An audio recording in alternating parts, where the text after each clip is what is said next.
editor at the Times Kuwait. He's currently in Kuwait. In fact, thanks very much for joining us. Revan, firstly, talk to us about the current situation in Kuwait. How much damage has been done from the retaliatory strikes from Iran? Thank you. Good morning, and thank you for having me. Yes, it's been a scary last night. We've had some jets and blasts that have reverberated in residential areas. So I think the panic has just a little bit of panic has set in. Having said that, of course, we are the government of Kuwait has taken all precautionary measures in terms of food and other supplies. The airport is closed, and I don't see the airport opening anytime soon unless something like a ceasefire happens. But yes, by and large, now I heard the British government has asked for its troops, its citizens to be evacuated, and a plan is being put in place.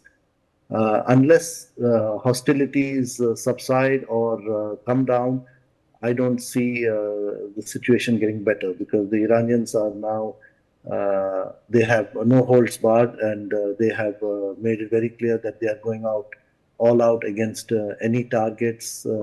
They have shown the capabilities in their missiles, the hypersonic missiles, and their drones are being able to escape all the defense mechanisms that the so-called Americans have put in place and sold billions of dollars worth of military equipment.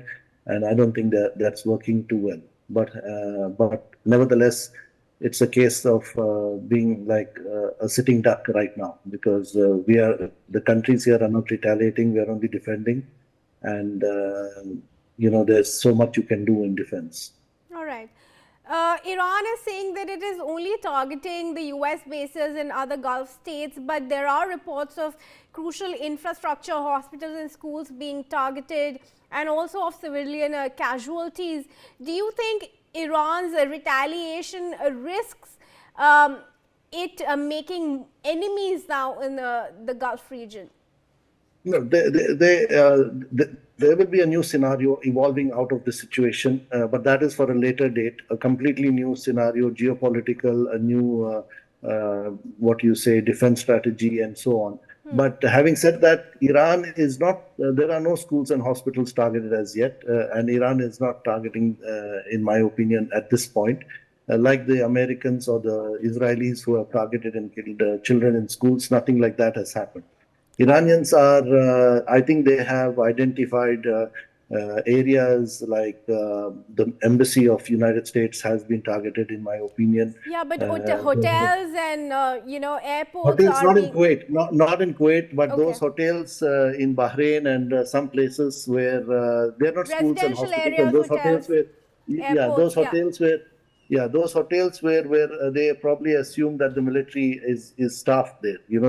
In Bahrain you have a lot of military. In Kuwait we don't have the numbers are really they have left long before the war started. So we don't have any situation like that as of now. I cannot be sure about it later.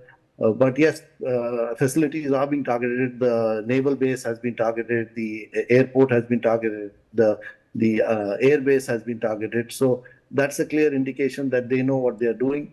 Of course, some of it might go a little bit off target, but they are not targeting civilians, in my opinion, at this point. And we do not have any such situation in Kuwait. Revan, how much has the daily lives of people taken a hit from these strikes? I think it's considerable. The government now is they've already announced only 30% work at the government is working in the government. Most private companies are work at home. The roads are pretty empty. The schools are online. The malls are empty. Economically, I think if this continues, we are going to be taking a very big hit. So I think people would have thought that it would be a short, precise attack. And now that it looks like it's going to be dragged on unless some intervention like negotiations or ceasefire is called, this is going to it's going to take its toll. So I think it's a longer drawn out war is going to be very, very bad for the region. It's going to devastate us both economically and morally and socially and everything else. So it doesn't look good if it continues. What kind of advisory has been issued by the government as of now, and what are the precautionary measures in place as of now in Yeah, the Kuwait? government has issued, and the first thing, of course, the government has asked us not to rely on social media. There are proper channels that the government is putting out information, and the government is ensuring that the hospitals, the places are not all.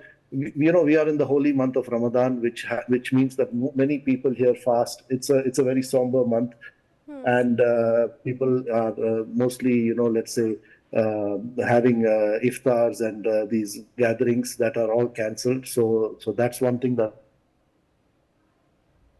is out of the radar. Another thing is that I think the government is careful to ensure that there's no panic as of now, because panic will then create a situation that is going to be not in control. All right, Riven, before I let you go, one final question.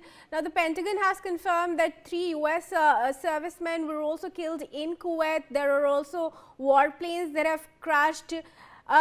Considering this early loss of life of the US personnel, do you think it's going to change the rules of the game for the United States in the region? I don't know what kind of rules are the United States following. So I don't know. All right, sure. All right, viewers, I believe we've encountered some technical glitches there, but we thank Revan D'Souza for joining us here in this conversation, and we now move on to news now coming in from Hyderabad. We're picking up that there are thousands of people have taken to the streets there to protest and condemn the assassination of Iran's supreme leader by the US and Israeli forces, with large crowds now raising slogans. Let's take a look at these visuals coming in from Hyderabad.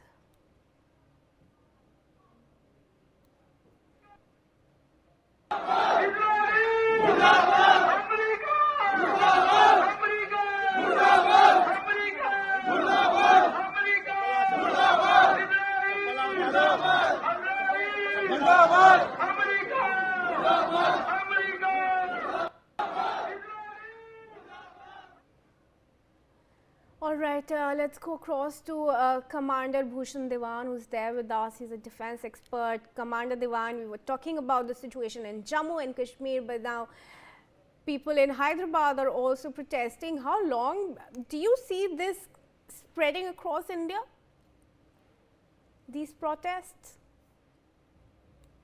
A serious indication that globally speaking, there is a sharp divide emerging between Sunnis and Shias. You have seen this happening in Iran, Iraq. You have seen this happening in Pakistan. We have seen this happening in Saudi, some areas also. And the point I want to tell you is that basically there are intelligence reports that Trump has been goaded into attacking Iran, not only by Israel, for whom existence of Iran and strengthening of Iran is an existential threat, but even by Saudi. Why? Because Saudi, the leader, helmsman of the Muslim world, are threatened by the emerging ascendancy of Iran. And Iran is aspiring to become the Khalifa of the Muslim world, though they are Shias. So this Sunni-Shia divide is sharpening after the death of Khomeini. And one can see there's a huge love for regard for Khomeini, which one didn't know it was happening so far. And this divide may further intensify, and to the detriment of the Islam religion per se. So this talk about OIC, talk about Islamic Brotherhood, it is only a veneer, paper thin veneer. It doesn't stand as scrutiny for a second. Why? Because Abrahamic Accord, which was signed an year plus back, in which accord Jordan, Egypt, Beirut, they were Bahrain, they were already there. Saudi and UAE have also joined that. Now, this kind of thing which is happening, and of course Israel, and so this kind of thing which is happening, the sharp divide emerging between Sunnis and Shias. Yeah. So this is what the manifestation of that now we are seeing in Hyderabad. And this will go on. This will not subside. More so because there are cases, Sunnis who are more fanatic. They call Shias and Kafirs. Because when Sunni says last prophet was Rasul Muhammad, whereas Shia says no. After that, many generations down the line, Ali. So this divide is going to sharpen intra division within the Muslim Brotherhood. Of course, Muslim Brotherhood is not a monolith. There are 74 Ahmadiyas and so many different groupings, subgroupings within Islam. It's not a monolith. But so far it was a covered up, single monolith. It is not like that. And that is now going to show up in a big way. This is another big trend which is going to emerge out of this war. Right. Moving ahead now, viewers, thanks very much. Commander, stay on with us. There's some more breaking news details coming in. Union Minister Kiran Rijiju is now saying that the government is working swiftly under Prime Minister Modi to rescue Indian citizens stranded amid the ongoing Israel-Iran conflict. He added that the Ministry of External Affairs is coordinating through Indian missions abroad, providing comprehensive support to ensure the safety and return of all affected nationals. Let's listen in to the minister's statement. आज तक विदेश में जो हमारा भारतीय लोगों को समस्या जैसे होते हैं उसको लाने में और संभालने में प्रधानमंत्री मोदी जी के नेतृत्व में जो आज तक होते आए हैं कभी भी पहले ऐसा कोई सरकार नहीं करते थे इतना व्यापक सहायता करते हैं वो तो हमारे विदेश मंत्रालय उसमें अपने अपने मिशंस होते हैं हर देश में वो मिशन के माध्यम से भारतीय लोगों को मदद करते हैं हमेशा क्यों?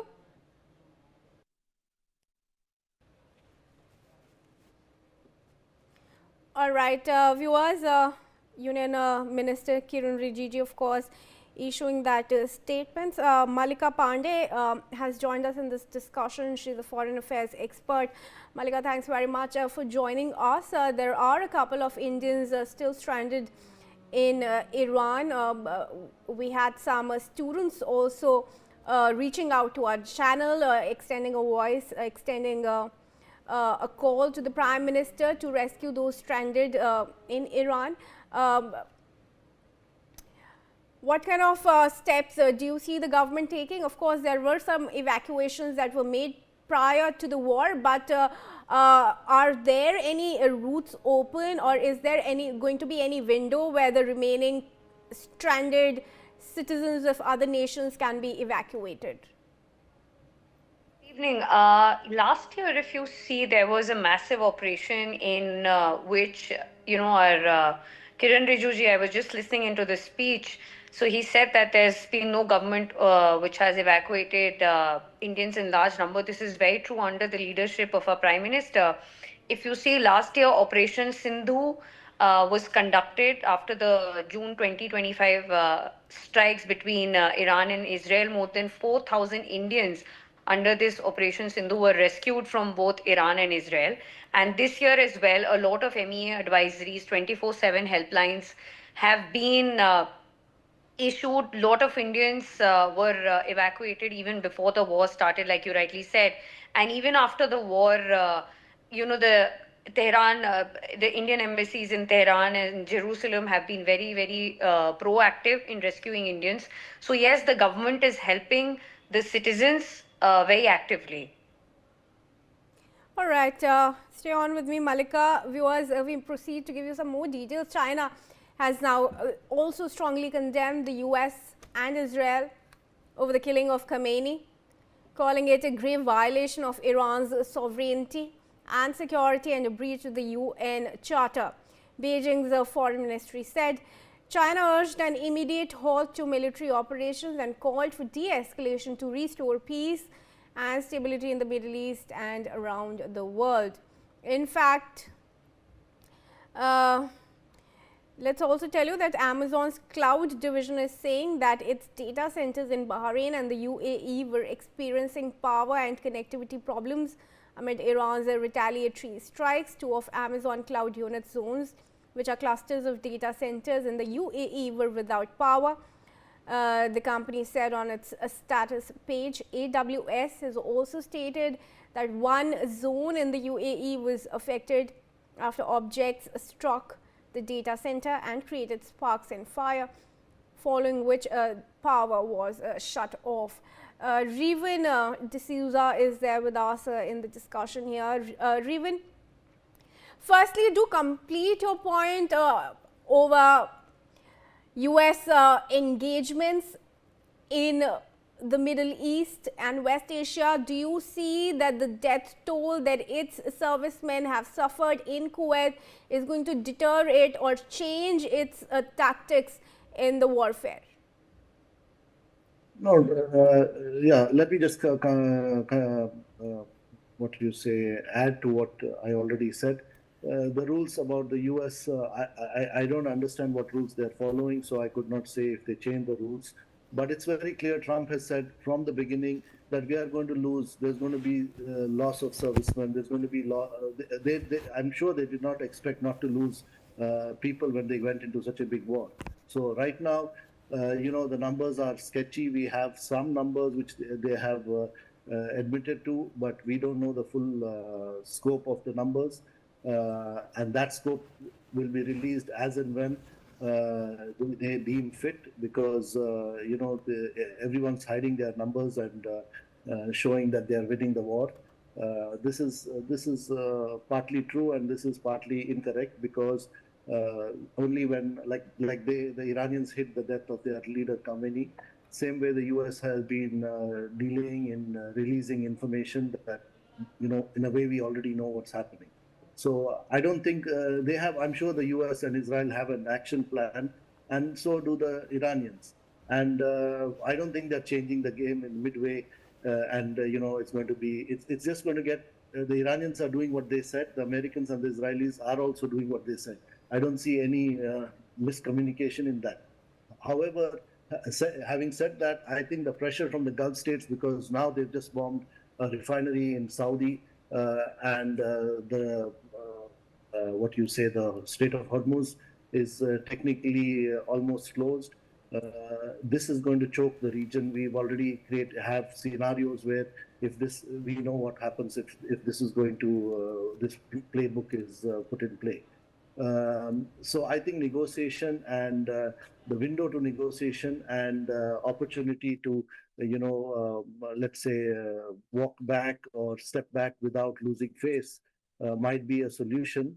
That is, it's all of course depending, and there should be pressure on the US and Israel, because all the Gulf countries are now technically bleeding economically, and the population here is I'm sure all over the Gulf are already frightened, and while they would like to announce that it's all normal, it's not.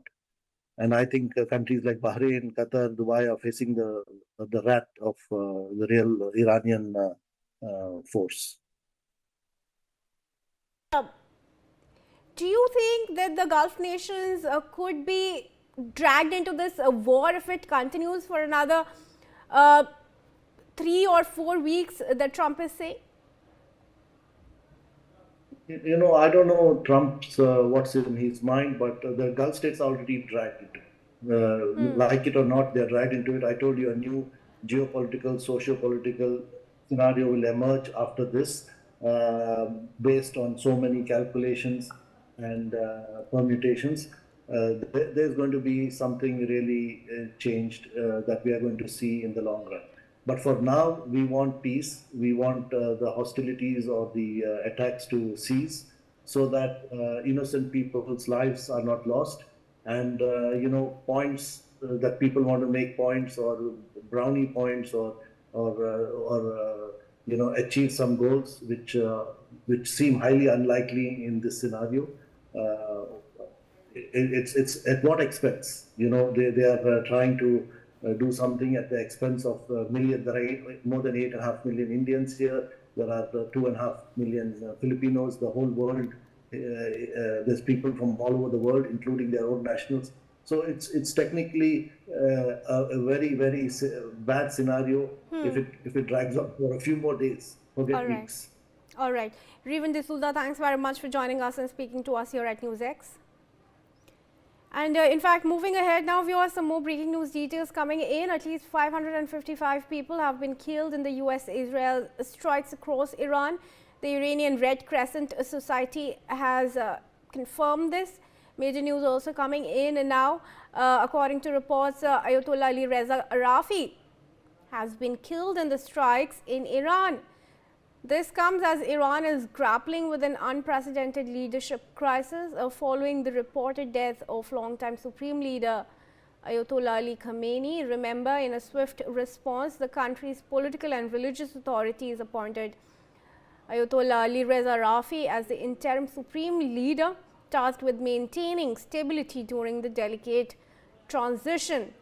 Malika is there with us, a foreign affairs expert. Malika, Rafi was appointed as the supreme leader in the interim, has also now been killed. What do you think is the US's ultimate goal in Iran? Is it the decapitation of its leadership? Is it the nuclear program, the weapons building program? Is it the missile infrastructure, or is it oil? What is the US end goal here? The US, Katie, honestly, if you see on Thursday, JD Vance, the Vice President of America, said that we will solve the problem diplomatically rather than engaging militarily. You see, in 2023, I was reading one of his tweets where he mentioned that $1 trillion was spent in the Iraq war, and we will never get into any war if our government comes in. So these are really contradictory statement to what his own president is doing, President Trump. See, President Trump is has kind of lost it in this turbulent times. He has time and again proven that might is right. If it's not my way, it's going to be highway. So nothing is clear as of now. He is continuously bombarding and using Israel and the Gulf countries to target Iran. What I think here, Kirti, there's another point that he is a true businessman.